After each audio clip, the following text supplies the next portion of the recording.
ঢাকায় এসে মাত্র ২৫৭ টাকা নিয়ে স্বপ্নের পথে পা রাখা ময়মনসিংহের তরুণ আজ ঢালিউডের শীর্ষ নায়ক আরিফিন শুভ।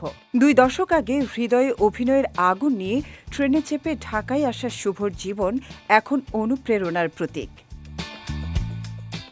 ঢাকায় নবাবপুরের একটি মেসে উঠেছিলেন তিনি। খেয়ে না খেয়ে কাজের খোঁজে ছুটে বেড়াতেন, কিন্তু অর্থ সংকট ও অনিশ্চয়তায় কয়েকদিনের মধ্যে ময়মনসিংহ ফিরে যেতে হয়। কিছুদিন পর বিটিভির একটি ফ্যাশন শোতে সুযোগ আসে, তবে ঢাকায় ফেরার টাকাও ছিল কম। বন্ধুদের সহায়তায় মাত্র ২৫৭ টাকা নিয়ে আবার ঢাকায় আসেন শুভ। এখান থেকে শুরু হয় তার নতুন অধ্যায়। প্রাথমিকভাবে তিনি র্যাম্প মডেলিং ও রেডিও আরজে হিসেবে কাজ শুরু করেন। ২০০৭ সালে একটি টুথপেস্টের বিজ্ঞাপন চিত্রে অভিনয় করে আলোচনায় আসেন। এরপর নাটক ও বিজ্ঞাপন পটে অভিনয়ের মাধ্যমে পরিচিত মুখ হয়ে ওঠেন।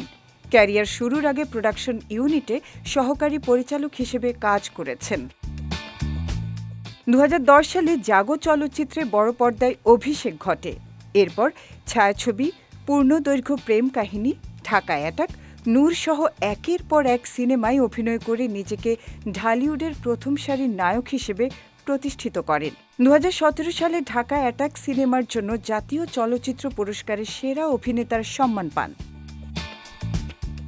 বর্তমানে মালিক ও ঠিকানা বাংলাদেশ ছবির শুটিংয়ে ব্যস্ত সময় পার করছেন তিনি।